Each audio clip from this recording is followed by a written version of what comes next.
서울의 대형 대학병원 강당은 국가고시 합격자 발표와 임용식을 앞둔 열기로 뜨거웠다. 에어컨 바람이 무색할 만큼 사람들의 기대와 긴장이 뒤섞인 공기는 팽팽했다. 수백 명의 예비 의사들이 눈부시게 하얀 가운을 입고 오와 열을 맞춰 서 있었고, 그들 중에서도 단연 눈에 띄는 것은 수석 졸업의 영예를 아는 서준이었다. 서준은 냉철한 판단력과 정교한 손기술로 이미 교수들 사이에서 완성된 제목이라는 평가를 받고 있었다. 행사가 끝나고 축하 꽃다발과 플래시 세례가 쏟아지는 가운데 동기들이 부유한 부모님과 호텔 뷔페로 향할 채비를 할 때, 서준은 강당 뒷문 쪽에 서 있는 작고 초라한 실루엣을 발견했다. 검은색 나일론 바지에 해진 조끼를 걸친 할머니 덕순이었다. 그녀의 손에는 언제나처럼 익숙한 쪽빛 보자기가 들려 있었다. 그 보자기는 수만 번 세탁되어 결이 다 일어났지만 덕수는 그것이 보물이라도 되는 양가슴에 꼭 품고 있었다. 우리 강아지 고생했다. 이제 진짜 사람 살리는 영감이 되었구나. 덕수는 서준의 하얀 가운 소매를 조심스럽게 어루만졌다. 굴곡진 그녀의 손가락 마디는 수십 년간 재봉틀 바퀴를 돌리고 바늘귀를 꿰느라 뒤틀려 있었다. 지문은 이미 닳아 없어져 매끈해진 지 오래였고, 손톱 밑에는 아무리 씻어도 지워지지 않는 형형색색의 실밥. 먼지와 기름때가 훈장처럼 박혀 있었다. 서준은 그런 할머니의 손을 피하기는커녕 오히려 자신의 큰 손으로 꼭 맞잡았다. 차가운 병원 공기 속에서 할머니의 손은 유독 뜨거웠다. 할머니, 제 손 보세요. 할머니가 매일 밤 주물러 주신 덕분에 여기까지 왔어요. 이제 제가 할머니 손 고쳐드릴게요. 서준의 말에 덕수는 부끄러운 듯 손을 빼며 품에 안고 있던 보자기를 내밀었다. 서준은 복도 끝 한적한 벤치로 할머니를 이끌었다. 쪽빛 보자기를 푸는 순간 서준의 코끝에 익숙한 냄새가 훅 끼쳐왔다. 그것은 할머니의 낡은 수선집에서 나던 냄새 오래된 천꾸러미의 눅눅한 무쇠 다리미의 매캐한 열기, 그리고 할머니의 살 냄새가 뒤섞인 기억의 향취였다. 그 냄새는 서준을 8살 그날로 데려갔다. 부모님을 한나란시에 잃고 상복 차림으로 할머니의 수선집에 처음 발을 들였던 날. 시장통 막다른 골목에 자리한 2평 남짓한 가게는 먼지 구슬이 굴러다니고 천조가리들이 산처럼 쌓여 있었다.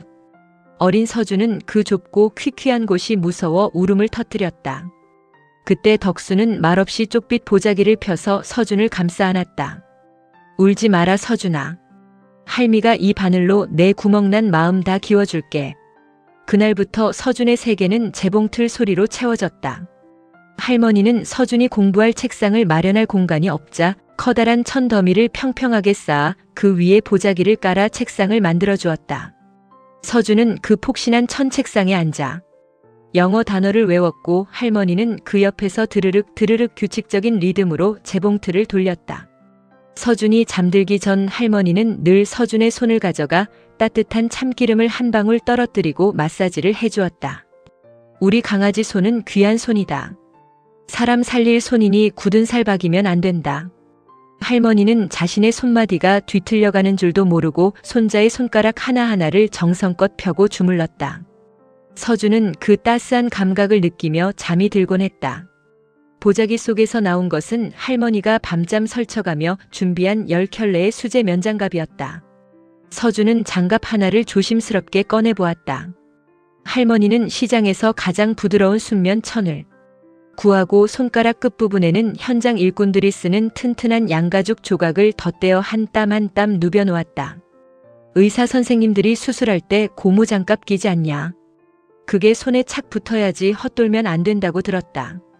그래서 내가 내 손마디마디 길이를 다 재서 만들었어. 내가 잠들었을 때 내가 자들고 얼마나 설쳤는지 아냐. 덕수는 쑥스러운 듯 껄껄 웃었다. 장갑의 안감을 뒤집어 보니 서준의 이름 석자와 함께 작은 자수가 보였다.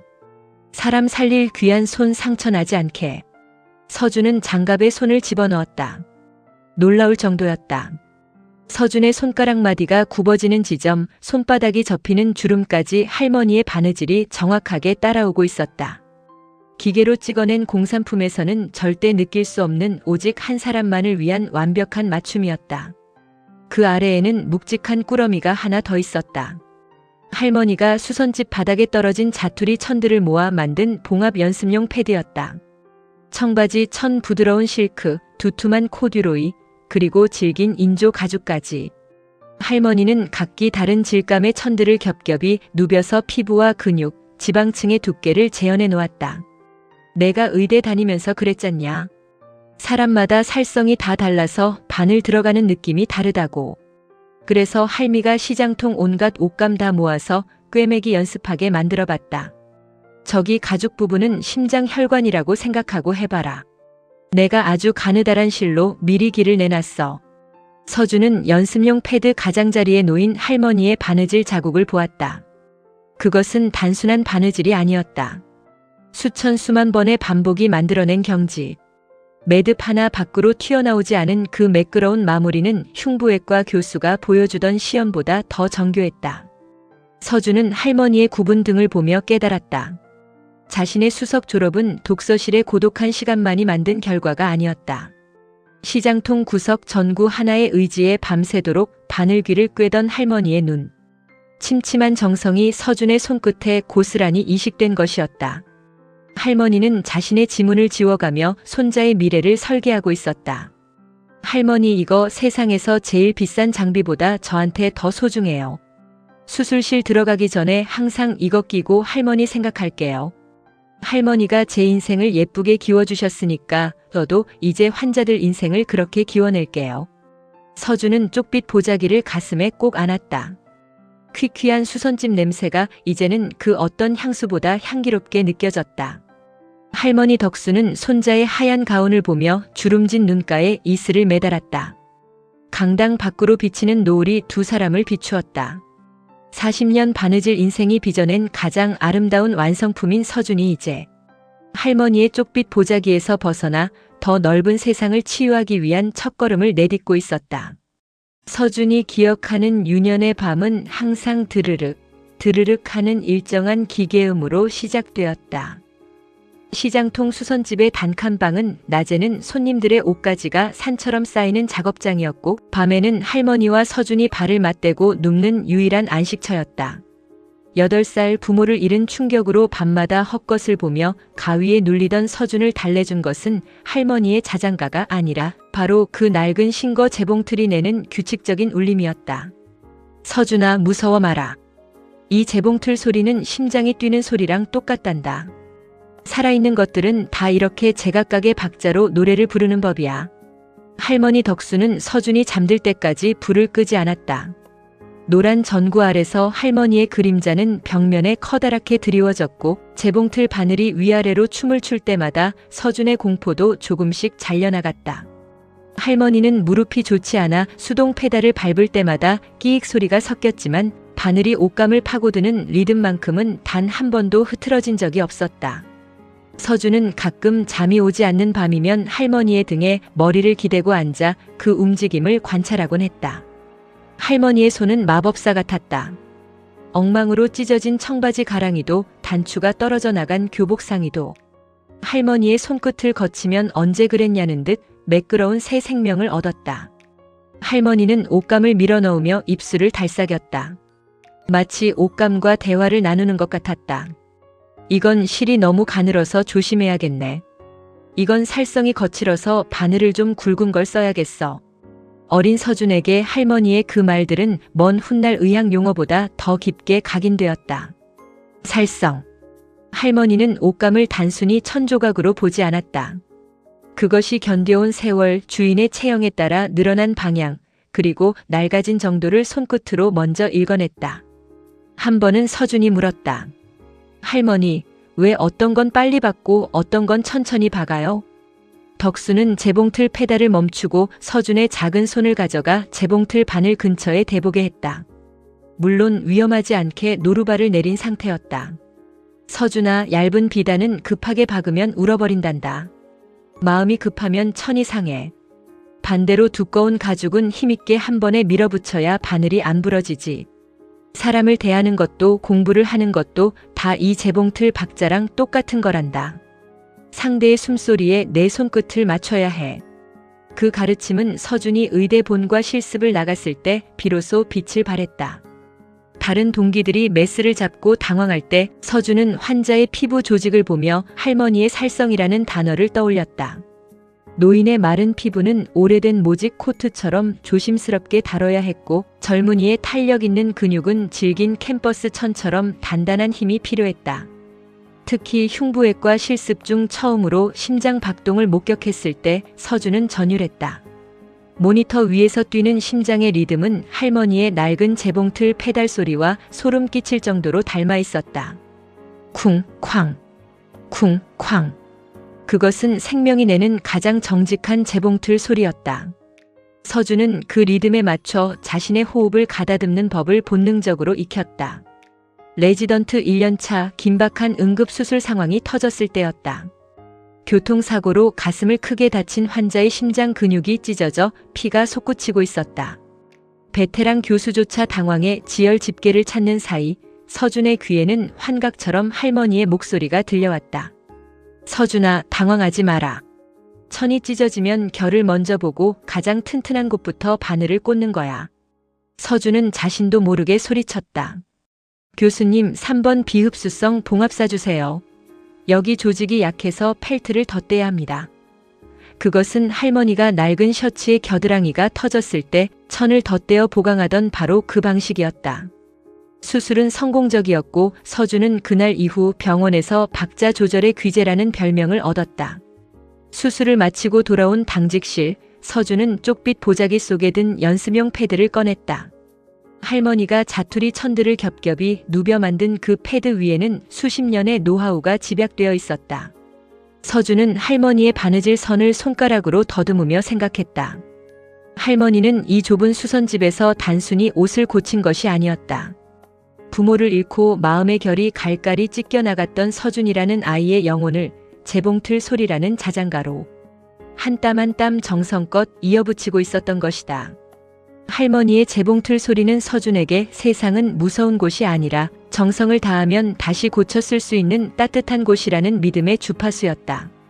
서준은 창밖의 밤 풍경을 보며 나직이 은조렸다. 할머니, 오늘도 할머니 재봉틀 소리에 맞춰서 한 사람의 심장을 기원했어요. 제 손끝에는 아직도 할머니의 그 규칙적인 리듬이 남아있어요. 멀리 시장통 어디선가 들려오는 듯한 환청 같은 드르륵 소리가 서준의 지친 어깨를 토닥였다. 할머니의 낡은 재봉틀은 이제 서준의 가슴 속에서 멈추지 않는 생명의 박동이 되어 계속해서 돌아가고 있었다. 의대생 시절 동기들이 스펙을 쌓기 위해 해외 봉사활동을 떠나거나 유명 교수의 실험실에서 밤을 지새울 때 서준은 어김없이 서울 변두리의 황금시장 막다른 골목으로 향했다. 그곳엔 할머니 덕순의 삶이 통째로 박혀있는 2평 남짓한 덕순네 수선집이 있었다.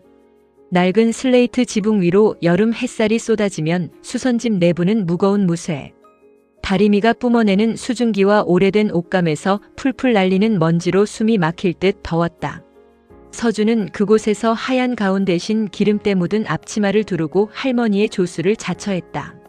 서준아, 저기 김씨 아저씨 작업복 소매 좀 뜯어놔라. 실밥 하나 안 남게 고랑을 잘 타야 한다. 그게 수술로 치면 환부 소독하는 거랑 똑같은 게야. 덕수는 돋보기를 코끝에 걸치고 재봉틀 앞에 앉아 명령을 내렸다. 서준은 정교한 핀셋 대신 쪽가위를 들고 억센 작업복의 솔기를 뜯어냈다. 의대 해부학 실습 시간에 메스로 신경 다발을 분리하던 그 집중력으로 서준은 옷감을 대했다. 처음엔 공부나 할 것이지 왜 여기서 고생이냐며 타박하던 할머니도 서준의 손끝이 제법 야무진 것을 보고는 슬며시 웃으며 난도가 높은 환자들을 그에게 맡기기 시작했다. 시장 사람들에게 덕수는 단순한 수선공이 아니었다. 그녀는 장터의 외과 의사였다. 사람들은 해진 옷만 가져오는 것이 아니라 그 옷에 얽힌 구구절절한 사연과 상처 입은 마음까지 들고 왔다. 하루는 시장에서 가장 까다롭기로 소문난 생선 가게 봉숙 아주머니가 씩씩거리며 가게로 들어왔다. 그녀의 손엔 올이 다 풀려 너덜너덜해진 아들의 교복 재킷이 들려 있었다. 덕순 언니, 이거 좀 봐요. 우리 애가 학교에서 싸웠는지 어쨌는지 산지 한 달도 안 된 걸 이 지경으로 만들어 왔어. 속상해서 정말 살 수가 없네. 봉숙 아주머니의 목소리엔 화가 가득했지만 서준은 그 이면에 담긴 자식에 대한 걱정과 속상함을 읽어냈다. 덕수는 말없이 재킷을 건네받아 작업대 위에 펼쳤다. 마치 응급실에 실려온 환자를 검진하는 의사처럼 그녀의 닳아버린 손가락이 찢어진 부위를 세밀하게 훑쳤다. 봉수가 옷이 이렇게 찢어졌다는 건 애가 안 다치려고 버텼다는 증거다. 옷이 대신 찢어져 줬으니 얼마나 다행이냐. 내가 결대로 잘 메워줄 테니 걱정 마라. 흉터 안 남게 예쁘게 기워줄게. 덕순의 나직한 목소리에 봉숙 아주머니의 팽팽했던 기세가 한풀 꺾였다. 아주머니는 수선집 한편에 놓인 낮은 의자에 앉아 참아왔던 눈물을 훔치며 아들의 사춘기 방황에 대해 털어놓기 시작했다.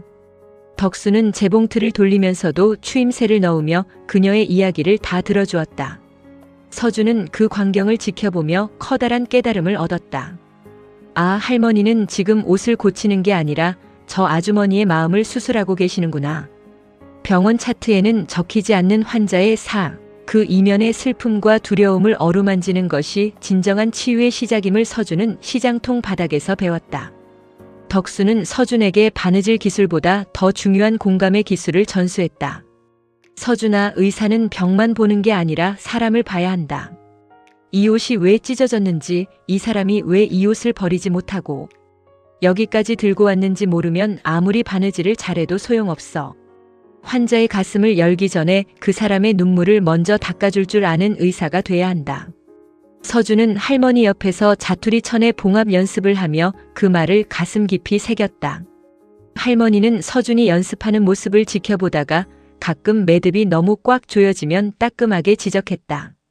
너무 세게 잡아당기지 마라. 숨을 쉬어야지. 옷감도 사람 살점도 숨구멍이 있어야 붙는 법이야.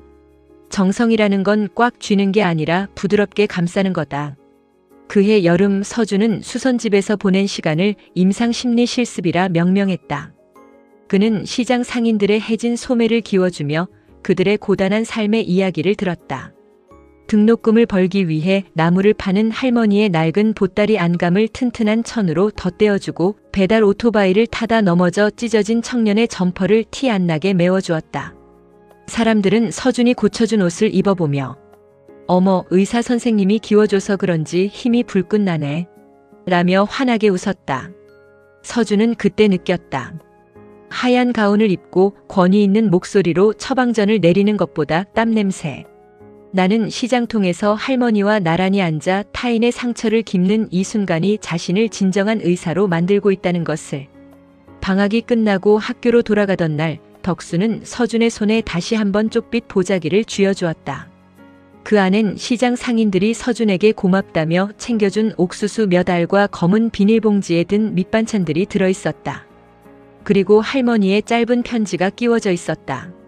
서준아, 내 손은 이제 시장통 옷감이 아니라 사람의 생명을 만질 손이다. 오늘 내가 본 그 사람들의 눈빛을 잊지 마라. 아픈 사람들은 의사의 기술보다 그 따뜻한 손길을 더 기다린단다. 공부하다 힘들면 이 할미의 재봉틀 소리를 떠올려라. 내가 여기서 밤새도록 내 인생을 응원하며 바퀴를 돌리고 있을 테니. 서준은 지하철역으로 향하며 보자기를 가슴에 꼭 안았다. 퀴퀴한 실밥 냄새와 흙먼지 냄새가 섞인 그 보자기가 세상에서 가장 신성한 수술 도구 가방처럼 느껴졌다. 서준은 이제 알고 있었다. 자신이 병원에서 잡을 메스는 할머니의 바늘 끝에서 시작된 보살핌의 연장선이라는 것을. 황금시장의 작은 수선집은 서준에게 생명을 대하는 가장 고귀한 예절을 가르쳐준 최초의 대학병원이었다. 레지던트 3년차 서준에게 마침내 퍼스트의 기회가 찾아왔다. 단순한 보조가 아니라 메스를 쥐고 수술을 주도하는 집도의로서의 첫 데뷔였다. 환자는 70대 독거노인으로 판막 질환이 심각해 한시가 급한 상황이었다. 병원 내에서는 까다로운 수술이라며 다들 꺼렸지만 서준은 망설임 없이 손을 들었다. 그 노인의 거친 손등에서 시장통 할머니 덕순의 얼굴이 겹쳐 보였기 때문이다. 수술을 일주일 앞둔 밤 병원 로비로 덕순이 찾아왔다. 낡은 쪽빛 보자기를 소중히 품에 안은 할머니의 얼굴은 부쩍 수척해져 있었다. 최근 기침이 잦아지고 거동이 불편해졌다는 고모의 말이 떠올라 서준의 마음이 무거워졌다. 할머니 몸도 안 좋으신데 이 밤중에 왜 여기까지 오셨어요? 제가 갈 텐데. 덕수는 대답 대신 보자기를 풀어 헤쳤다. 그 안에는 눈이 시릴 정도로 하얗고 빳빳한 수술 전용 내복과 얇은 면 소재의 속가운이 들어있었다. 서준아, 내가 처음으로 큰 수술을 맡았다고 들었다. 남들은 다 겉에 입는 가운만 보겠지만 살에 닿는 옷이 편해야 마음이 안 흔들리는 법이야. 내가 시장통에서 제일 좋은 면사를 구해다가 밤새 다듬어 만들었다. 서준은 그 옷을 받아들었다. 기계로 박은 옷들과는 결부터 달랐다. 옷솔기 하나하나가 피부에 걸리지 않도록 안으로 말아 박은 정교한 솜씨였다. 할머니는 눈이 침침해 돋보기를 2개나 겹쳐 쓰고 바늘귀를 꿰었을 것이다. 서준은 할머니의 굽은 손마디를 보며 가슴이 아려왔다. 수술 당일 아침 서준은 할머니가 지어준 속가운을 입었다. 몸을 감싸는 부드러운 감촉이 마치 할머니의 품속처럼 따뜻했다.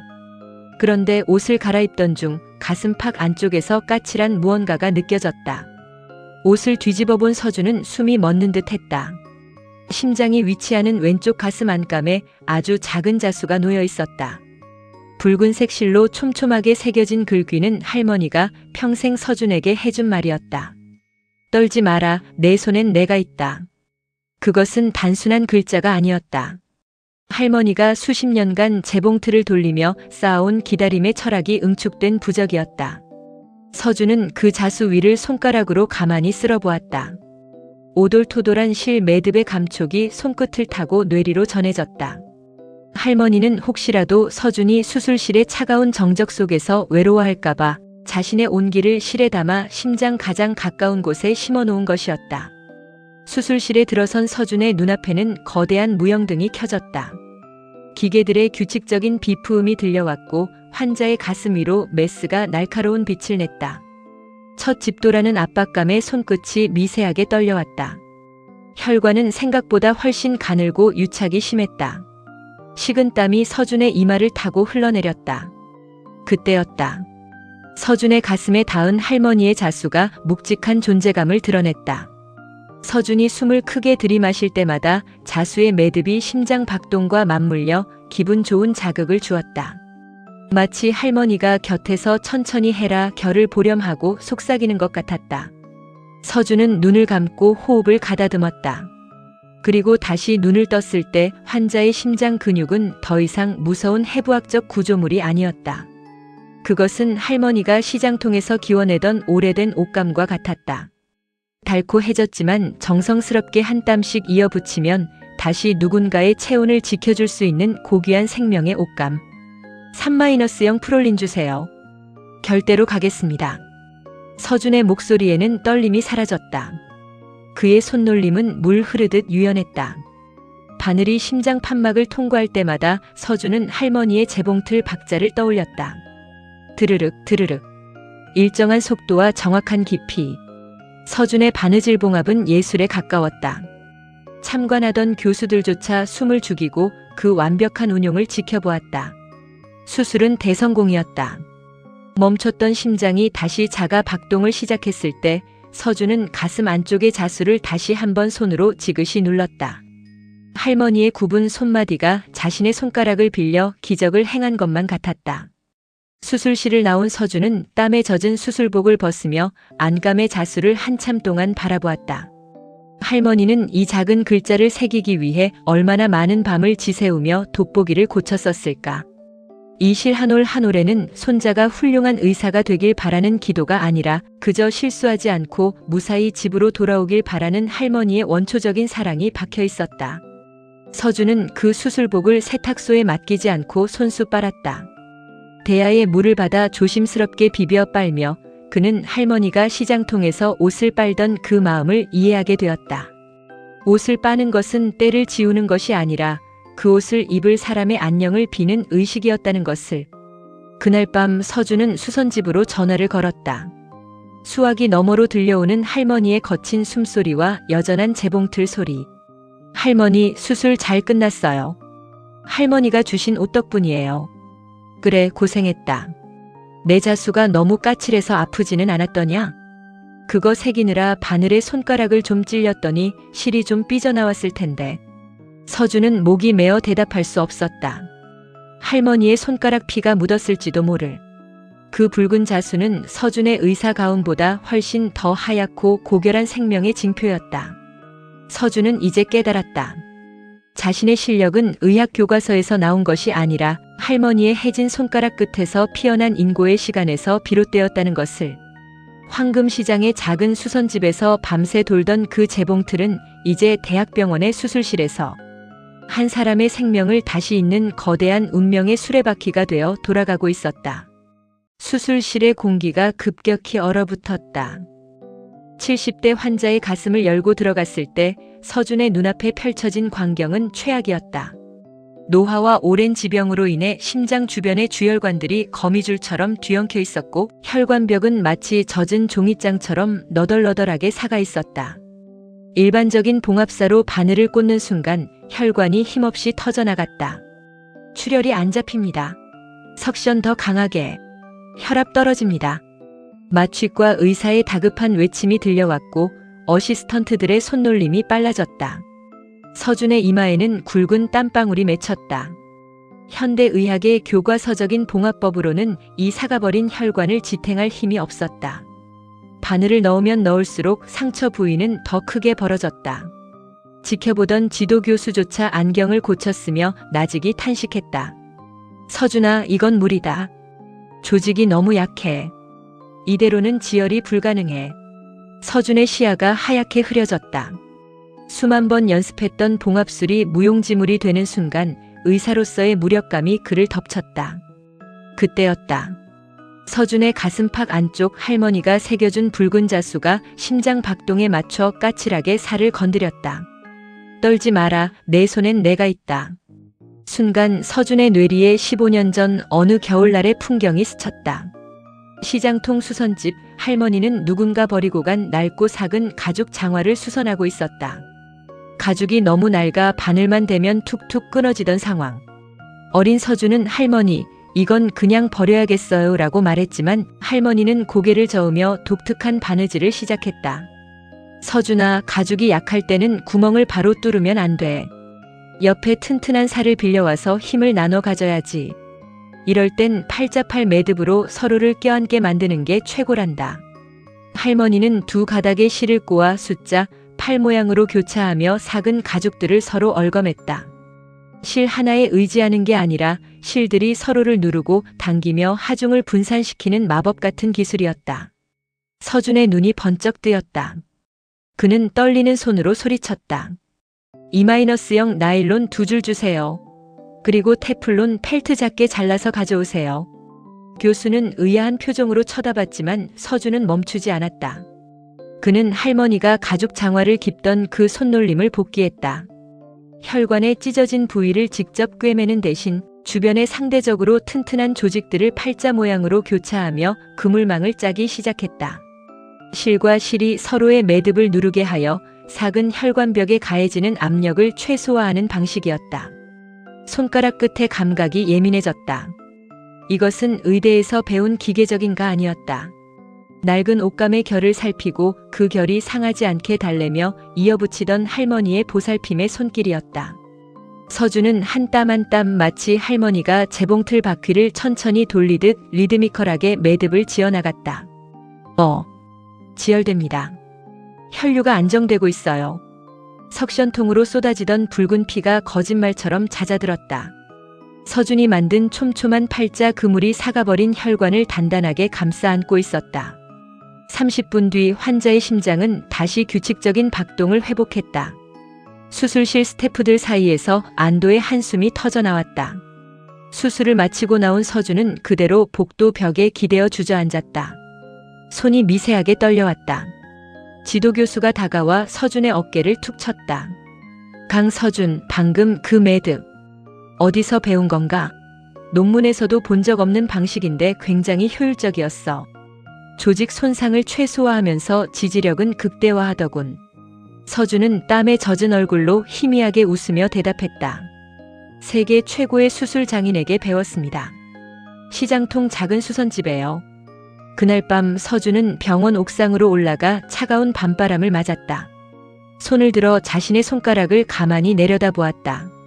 할머니가 매일 밤 참기름을 발라 문질러주던 그 손가락들이 오늘 한 사람의 생명을 살려냈다. 할머니의 낡은 재봉틀 소리, 작은 가족을 대하던 그 신중한 태도, 그리고 버려질 물건에도 생명을 불어넣던 그 정성이 현대의학의 한계를 넘어선 것이었다. 서준은 주머니에서 쪽빛 보자기를 꺼내 얼굴을 묻었다. 할머니의 땀 냄새와 먼지 냄새가 섞인 그 낡은 천. 조각이 오늘 수술실의 그 어떤 첨단 기계보다 든든한 조력자였다. 할머니, 제가 오늘 할머니의 팔자 매듭으로 사람을 살렸어요. 할머니 말씀이 맞았어요. 약한 것은 억지로 끌어당기는 게 아니라 서로 기댈 수 있게 감싸줘야 한다는 거요. 서준은 이제야 비로소 깨달았다. 의술이란 단순히 병을 고치는 기술이 아니라 해진 인생을 정성껏 기워내는 수선의 연장선이라는 것을. 그리고 그 위대한 수선의 기술을 자신은 이미 20년 전부터 할머니의 좁은 단칸방에서 전수받아왔다는 사실을. 멀리 도심의 불빛들이 할머니가 켜두었던 노란 전구처럼 일렁였다. 서준은 가슴 속 붉은 자수를 가만히 쓰다듬으며 다음 수술을 준비하기 위해 다시 병동으로 향했다. 할머니의 재봉틀 박동은 이제 서준의 손끝에서 멈추지 않는 생명의 리듬이 되어 흐르고 있었다. 서준의 팔자 매듭법이 병원 내에서 화제가 되고 그가 집도하는 수술마다 기적 같은 예후가 이어진 지 수개월이 흘렀다. 서준은 명실상부한 흉부외과의 차세대 에이스로 떠올랐고 언론에서는 그를 재봉틀 의사 혹은 매듭의 마술사라 부르며 주목했다. 하지만 서준이 화려한 조명을 받을수록 황금시장 막다른 골목의 전구는 점차 빛을 잃어가고 있었다. 어느 비 내리는 오후 서준은 수술을 마치고 나오자마자 고모의 다급한 연락을 받았다. 할머니 덕순이 재봉틀 앞에 앉은 채 의식을 잃고 쓰러졌다는 소식이었다. 서준은 땀에 젖은 수술복 위에 가운만 걸친 채 응급실로 달려갔다. 침대 위에 누워있는 덕수는 너무나 작고 초라했다. 평생 타인의 해진 옷을 기워주느라 정작 자신의 몸뚱이는 기울 여력조차 없었던 것일까? 검사 결과는 폐섬유화증 말기였다. 수십 년간 수선집의 좁은 폐쇄 공간에서 들이마신 천. 먼지와 옷감의 독한 염료들이 할머니의 폐를 딱딱하게 굳혀놓은 것이었다. 서준아, 울지 마라. 내 폐가 다 닳아서 이제 숨구멍이 바늘귀보다 작아진 게야. 수명이 다한 옷처럼 나도 이제 갈 때가 된 거지. 중환자실 산소 마스크 너머로 들려오는 덕순의 목소리는 쇳소리가 섞여 위태로웠다. 서준은 할머니의 굽은 손마디를 잡고 오열했다. 세계 최고의 흉부외과 의사가 되겠노라 호언장담했지만 정작 자신을 키워준 할머니의 숨길 하나 열어주지 못하는 무력감이 서준을 짓눌렀다. 며칠 뒤 덕수는 잠시 의식을 회복하자마자 서준을 불렀다. 그리고 곁에 있던 고모에게 눈짓하여 병실 구석에 두었던 쪽빛 보자기를 가져오게 했다. 서준아, 내 정신이 온전할 때 마지막으로 수선 하나만 더 하자꾸나. 내 가운 소매가 그게 뭐냐? 실밥이 터져서 너덜너덜하잖니. 서준은 자신의 소매를 내려다보았다. 바쁜 병원 생활 탓에 소매 끝이 닳아 실밥이 삐져나온 줄도 모르고 있었다. 덕수는 떨리는 손으로 보자기 속에서 낡은 반짓고리를 꺼냈다. 이제는 돋보기를 써도 초점이 잘 맞지 않는지 덕수는 몇 번이고 바늘귀를 꿰려다 실패했다. 할머니, 제가 할게요. 제가 할 수 있어요. 아니야. 이건 내 몫이다. 의사 선생님 옷이 해지면 환자들이 불안해하는 법이야. 내가 마지막으로 내 앞길 예쁘게 기워주고 가야지. 덕수는 거친 숨을 몰아쉬며 기어이 바늘귀에 실을 꿰었다. 그리고 서준의 의사가운 소매를 붙잡았다. 한때는 재봉틀보다 빨랐던 그 손놀림이 이제는 한 땀을 뜨는 데에도 온몸의 근육이 떨릴 만큼 버거워 보였다. 서준은 할머니가 바느질을 편하게 할 수 있도록 무릎을 꿇고 소매를 팽팽하게 잡아주었다. 서걱 서걱. 바늘이 빳빳한 가운 천을 통과하는 소리가 고요한 병실에 울려 퍼졌다. 덕수는 가쁜 숨을 내뱉으면서도 바늘땀의 간격을 일정하게 맞추려 애썼다. 그녀의 이마에 맺힌 식은 땀이 서준의 가운 위로 툭 떨어졌다. 서준은 그 땀방울이 마치 할머니의 마지막 생명력이 옷감 속으로 스며드는 것처럼 느껴졌다. 서준아, 바느질이라는 건 말이다. 끊어진 걸 잊는 게 아니라 상처난 자리를 기억하는 거란다. 흉터가 남더라도 그 자리가 제일 단단해지도록 기워야 해. 사람 마음도 몸도 똑같아. 덕수는 소매 끝을 정성껏 마무리하고 이빨로 실을 끊으려 했지만 힘이 없어 결국 서준이 쪽가위로 실을 잘라주었다. 할머니의 마지막 수선이 끝난 소매는 새 옷보다 더 견고하고 아름다운 선을 그리며 완성되어 있었다. 수선을 마친 덕수는 힘없이 침대 등받이에 몸을 기댔다. 그녀의 손에 들려있던 바늘이 바닥으로 툭 떨어졌다. 덕수는 서준의 깨끗해진 소매를 흐뭇하게 바라보며 힘겹게 미소 지었다. 이제 됐다. 내 강아지, 이제 어디 가서도 기죽지 말고 당당하게 사람 살리러 다녀라. 이 할미가 내 옷 속에 세상에서 제일 튼튼한 기도를 박아놨으니까. 그날 밤 덕수는 평온한 얼굴로 잠들듯 세상을 떠났다. 그녀의 마지막 유품은 여전히 그 낡은 쪽빛 보자기였다. 서준은 장례를 치르는 내내 할머니가 마지막으로 고쳐준 그 가운을 벗지 않았다. 소매 끝에 남은 할머니의 비뚤비뚤하지만 단단한 바늘땀을 만지며 서준은 할머니가 남긴 마지막 가르침을 되새겼다. 흉터가 남더라도 그 자리가 가장 단단해지도록 기워야 한다는 말. 할머니는 자신의 죽음이라는 거대한 흉터조차 서준의 인생에서 가장 단단한 주춧돌이 되기를 바랐던 것이다. 장례를 마치고 돌아온 서준은 텅 빈 수선집을 찾았다. 주인을 잃은 낡은 재봉틀 위에는 먼지가 쌓여가고 있었지만 서준의 눈에는 여전히 그곳에서 노란 전등을 켜고 바늘귀를 꿰던 할머니의 실루엣이 선명했다. 서준은 재봉틀 바퀴를 조심스럽게 돌려보았다. 드르륵. 그 소리는 이제 슬픈 자장가가 아니었다. 그것은 서준이 앞으로 마주할 수많은 환자의 생명을 향한 힘찬 행진곡이었다. 서준은 할머니의 낡은 보자기를 어깨에 메고 수선집 문을 나섰다. 그의 의사 가운 소매 끝, 할머니의 마지막 손길이 닿은 그곳에서 은은한 온기가 피어오르고 있었다. 덕순의 육신은 한 줌의 재가 되어 바람에 흩어졌지만 그녀가 한평생 깊고 기웠던 그 숭고한 보살핌의 정신은 서준의 손가락 끝에 영원히 박제되어 있었다. 이제 서준은 혼자가 아니었다. 그의 메스 끝에는 할머니의 마지막 바늘땀이 보이지 않는 실이 되어 함께 춤추고 있었다. 할머니 덕순의 장례를 마치고 돌아온 서준은 한동안 병원에 복귀하지 못했다. 환자의 가슴을 여는 메스의 서늘함보다 할머니가 떠난 수선집의 적막함이 더 날카롭게 그의 가슴을 파고들었기 때문이다. 서준은 먼지가 내려앉기 시작한 수선집 한가운데 앉아 할머니가 마지막까지 품에 안고 있던 쪽빛 보자기를 다시 펼쳤다. 이제는 주인을 잃어 서늘해진 보자기 안에는 낡은 반짓고리와 서준의 의대 시절 전공 서적들이 들어있었다. 그런데 보자기 안쪽 덧댄 천 사이로 묵직하고 딱딱한 무언가가 잡혔다. 서준은 조심스럽게 그 틈을 갈랐다. 그곳에서 나온 것은 누렇게 변색된 비닐 가계부와 수십 개의 흰 봉투였다. 서준은 떨리는 손으로 가계부를 넘겼다. 그것은 할머니가 서준을 맡아 키우기 시작한 8살 그 해부터 기록된 희생의 연대기였다. 3월 10일 서준이 초등학교 입학. 새 가방 사줄 돈이 모자라 시장 버려진 캠퍼스 천을 빨아 가방을 깁다. 밤새 재봉틀을 돌리니 손가락이 붓지만 서준이 웃는 모습에 피로가 가신다. 5월 15일 서준이 운동회. 남들은 고기 도시락인데 우리 강아지는 멸치뿐이라 미안하다. 대신 운동화 밑창을 제일 튼튼한 가죽으로 덧대주었다. 남들보다 한 걸음 더 멀리 뛰라고. 가계부 곳곳에는 할머니의 눈물 자국과 기름때가 묻어 있었다. 서준의 성적표가 나온 날엔 기특하다는 짧은 낙서와 함께 그날 번 수선비 10,000원이 빨간 동그라미로 강조되어 있었다. 하지만 서준을 가장 오열하게 만든 것은 가계부 뒤편에 차곡차곡 끼워져 있던 흰 봉투들이었다. 봉합되지 않은 봉투를 열자 서준이 의대 본과 시절과 인턴 시절에 할머니 쓰시라며 매달 보내드렸던 용돈들이 빳빳한 신권 그대로 들어있었다. 서준은 할머니가 그 돈으로 맛있는 것도 사드시고 낡은 조끼도 바꿔 입으신 줄로만 알았다.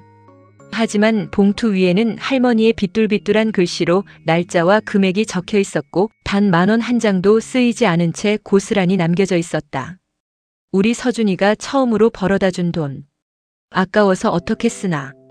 나중에 서준이 장가갈 때 보태거나 혹시라도 손가락 다쳐서 수술 못하게 되면 이 돈으로 작은 약국이라도 차려줘야지.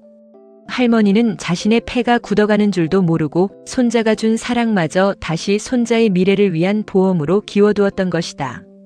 할머니에게 돈은 쓰는 것이 아니라 손자의 앞날에 생길지 모를 구멍을 막기 위한 여분의 옷감이었다. 더욱 놀라운 것은 가계부 맨 뒷장에 붙어있던 낡은 영수증 한 장이었다. 그것은 서준이 의대 재학 시절 감당하기 힘든 등록금 때문에 휴학을 고민하던 때 갑자기 날아온 익명의 장학금 영수증이었다. 당시 서준은 학교 측의 배려인 줄로만 알았다.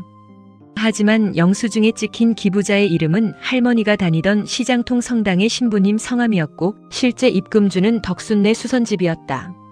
할머니는 그 거액의 등록금을 마련하기 위해 시장통 상인들의 굳은 일을 도맡아 하고 밤에는 남들 잠든 시간에 눈을 비벼가며 공장 작업복 수천 벌의 단을 박았던 것이다.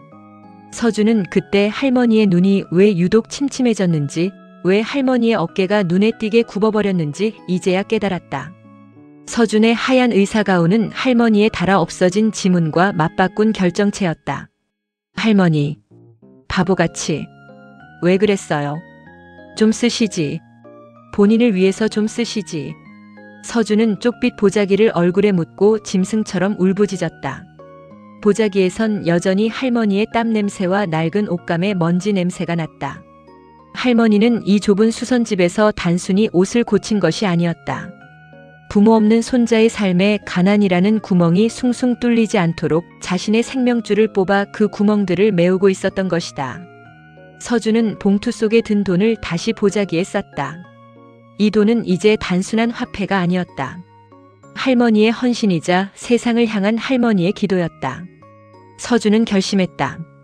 할머니가 자신을 위해 남겨둔 이 마지막 유산을 할머니가 평생을 바쳐 지켜온 사람 살리는 일에 쓰기로. 서준은 병원으로 복귀하는 길에 자신의 가운 소매를 다시 한번 어루만졌다. 할머니가 마지막 숨을 몰아쉬며 고쳐준 그 바늘땀. 그 선은 이제 서준의 가슴 속에 지워지지 않는 이정표가 되었다. 할머니는 떠났지만 할머니가 남긴 쪽빛 보자기의 진실은 서준의 메스 끝에 서늘한 책임감과 뜨거운 사명감으로 다시 태어났다. 할머니, 이제 알겠어요. 할머니가 왜 그렇게 바느질에 집착하셨는지. 끊어진 걸 잇는 건 기술이지만 그 자리가 다시 터지지 않게 마음을 담는 건 사랑이라는 걸요. 서준은 병원 정문을 들어서며 고개를 높이 들었다. 그의 어깨는 할머니가 짊어졌던 삶의 무게만큼 무거워졌지만 그 발걸음은 그 어느 때보다 단단했다. 쪽빛 보자기 속의 진실은 서준에게 세상에서 가장 날카로운 메스보다 더 강력한 치유의 힘을 부여하고 있었다. 할머니 덕순의 장례를 마치고 돌아온 서준은 한동안 병원에 복귀하지 못했다. 환자의 가슴을 여는 메스의 서늘함보다 할머니가 떠난 수선집의 적막함이 더 날카롭게 그의 가슴을 파고들었기 때문이다.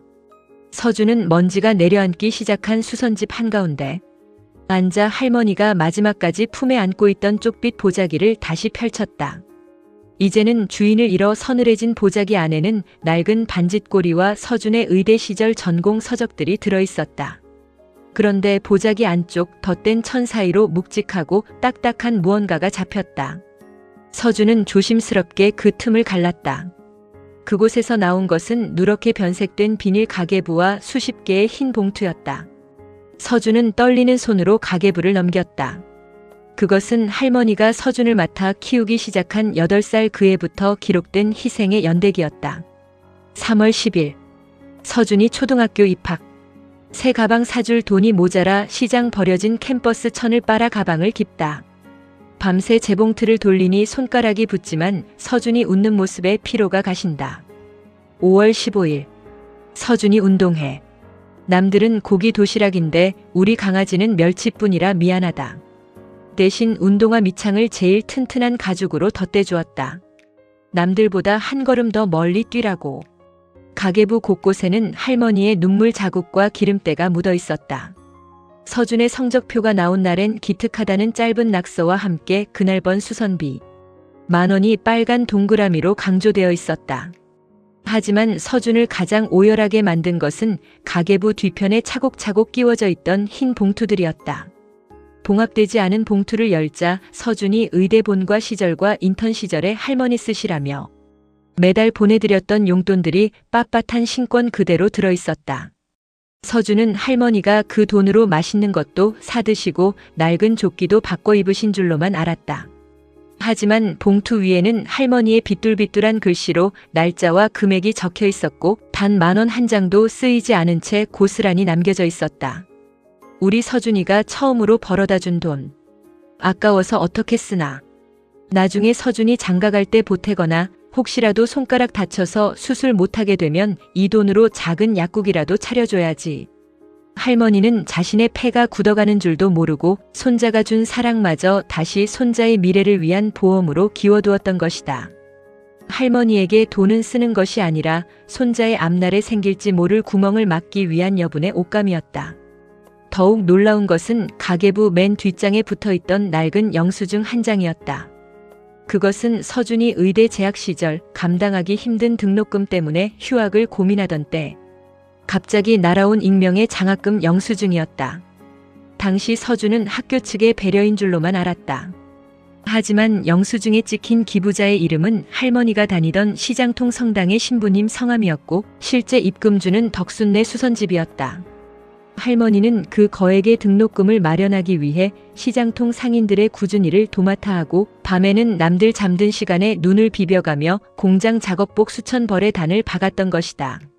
서준은 그때 할머니의 눈이 왜 유독 침침해졌는지, 왜 할머니의 어깨가 눈에 띄게 굽어버렸는지 이제야 깨달았다. 서준의 하얀 의사가운은 할머니에 닳아 없어진 지문과 맞바꾼 결정체였다. 할머니, 바보같이. 왜 그랬어요? 좀 쓰시지. 본인을 위해서 좀 쓰시지. 서준은 쪽빛 보자기를 얼굴에 묻고 짐승처럼 울부짖었다. 보자기에선 여전히 할머니의 땀 냄새와 낡은 옷감의 먼지 냄새가 났다. 할머니는 이 좁은 수선집에서 단순히 옷을 고친 것이 아니었다.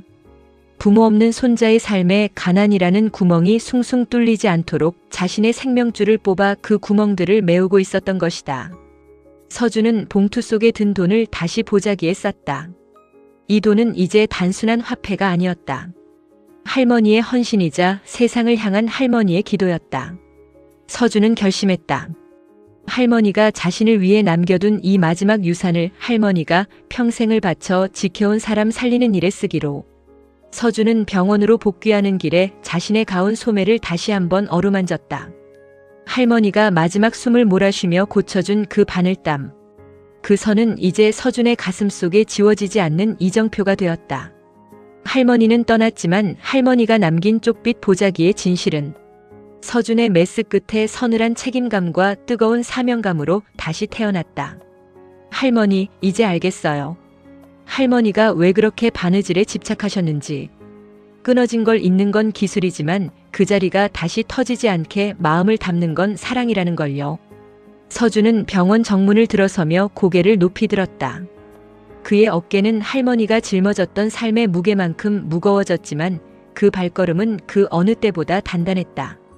쪽빛 보자기 속의 진실은 서준에게 세상에서 가장 날카로운 메스보다 더 강력한 치유의 힘을 부여하고 있었다. 수십 년 뒤 서준은 은퇴를 앞둔 노교수가 되었다. 그의 연구실 한복판에는 여전히 낡은 재봉틀 한 대와 빛바랜 쪽빛 보자기 하나가 놓여 있었다. 제자들이 그 이유를 물을 때마다 서준은 자신의 해진 소매 끝 바늘땀을 보여주며 이렇게 말했다. 내 의술의 시작은 이 좁은 바늘귀에서 시작되었네. 세상을 고치는 힘은 날카로운 칼날이 아니라 끊어진 인연을 다시 잇는 부드러운 실 한 가닥에 있다는 걸 잊지 말게나. 창가 너머로 할머니가 그토록 좋아하던 시장통의 소란스러운 소리가 들려왔다. 서준은 눈을 감고 그 소음 속에서 자신을 키워낸 가장 위대한 설계자 할머니의 거친 숨소리를 찾아내며 조용히 미소 지었다. 생명은 이어지고 사랑은 결코 해지지 않는다. 할머니의 보자기가 온 세상을 덮고도 남을 만큼 커다란 위로가 되어 서준의 곁을 지키고 있었다.